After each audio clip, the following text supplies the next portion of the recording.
Bonjour, Madame Berger. Bonjour, M. Carrier. Bonjour, M. Leblanc. Vous allez bien? Merci. Et vous avez pas trop stressé, non? Pour le lancement de la pièce? Non, ça va. Pas du tout. Il y a l'habitude qui joue, là. Ça fait pas d'aujourd'hui. Ça fait quand même 13 années. 13 années, oui. Ben, 14 avec la présentation de Rétamal avant. En fait, vous en avez pris possession il y a 13 ans. Exactement. C'est ça. J'avais été demandé pour être l'assistant de M. Rétamal dans La gloire des filles à la gloire.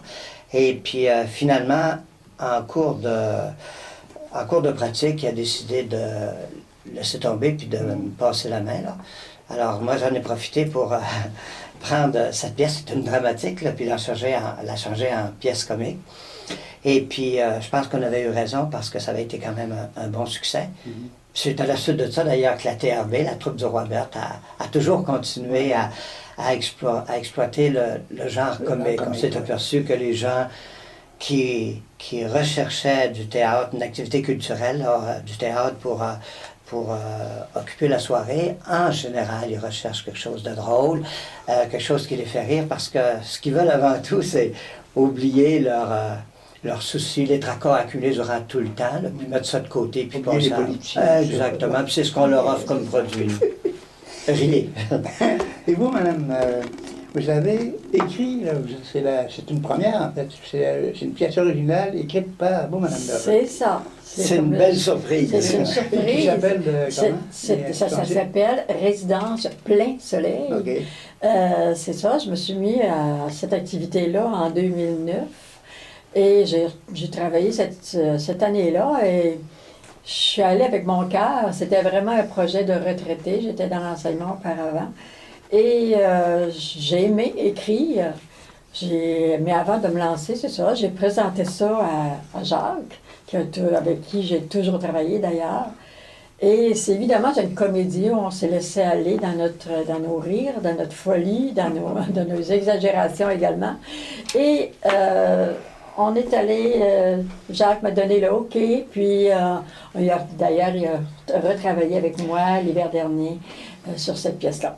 Vous savez, en 2000, on avait joué Aimable cœur de Dave Hammond. C'était une première pièce qu'il écrivait. Et puis, on a eu un succès fou. On a trouvé que le public répondait extrêmement bien à la pièce. On dirait qu'elle était incarnée dans le milieu, écrite par le milieu, puis les gens du milieu réagissaient de façon extrêmement positive. Alors, à partir de ce moment-là, on a toujours recherché quelque chose d'écrit dans le milieu, mais c'est rare à trouver. Alors, on a trouvé dans le milieu un petit peu éloigné, la Notre-Dame-du-Lac, avec M. Normand Rousseau, et durant 2 années consécutives, c'est-à-dire 2005-2006, on a joué du Rousseau, et on s'est aperçu que ça pognait.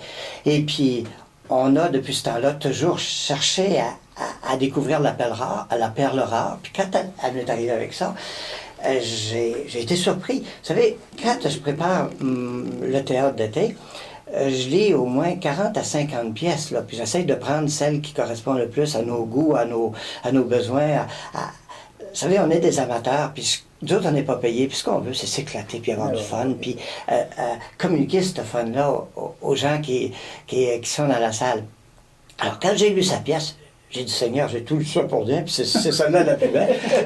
Alors, voilà, j'y ai dit, OK, on joue ta pièce. Je pense que je suis capable de me débrouiller avec, et puis on va faire quelque chose de punché, puis quelque chose de vraiment intéressant. Puis les gens qui vont là, ils n'auront pas la sensation d'avoir perdu leur temps. C'est ce que je pense. La dramatique, la trame de la pièce, c'est quoi exactement? Ça se passe, évidemment, mes sources sont dans le milieu, Saint-Fabien, Saint-Eugène. Ça se passe dans une résidence de personnes âgées où on retrouve un médecin, un psychologue qui est un peu amoché à la suite d'un AVC. On rencontre une retraitée enseignante. Ensuite, ce cher médecin qui a 2 fils qui attendent désespérément que leur père meure pour aller chercher le magot qui espère. Alors, il y a plein d'intrigues, plein de, comme je disais tout à l'heure, de folie, plein de situations. Il n'y a pas une belle infirmière aussi là-dedans? Il y a une très belle infirmière, très colorée, notre infirmière. Elle est très colorée, notre infirmière, notre préposée. Là. Oui, c'est ça. C'est quand même rigolo. C'est la chute que pense du médecin. Le médecin aime bien les belles femmes. Oui, il y a de l'amour, il y a de la magie, il y a tellement... C'est plein de choses, plein de rebondissements. Ça bouge beaucoup, beaucoup, beaucoup. Beaucoup de surprises. Un surplus de Joe, un surplus de testostérone, ça Oui, c'est ça, officiel, c'est certain. Et puis il y a aussi Joe qui a 2 fils. Et puis c'est toute l'intrigue, hein? Les 2 fils convoitent l'héritage, mais ils savent bien que le père, qui est un joueur compulsif, a dépensé, selon eux, presque tout leur argent, mais il leur reste un petit doute. Ils se disent peut-être que le vieux Malcommode il a caché un magot. Alors il faut se tenir proche du magot. Alors le fils, qui était Arthur, a rien trouvé de mieux que de se faire ami de cœur avec la préposée noire dans la pièce, là, afin de rester proche. Elle est noire. Oui. Et- Je brise pas le punch, Non, j'espère. non, mais de toute façon, On a toujours dit qu'elle était colorée. Elle est colorée.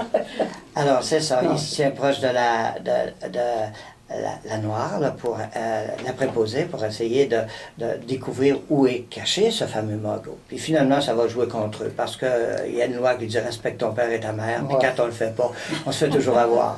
C'est ce qui arrive.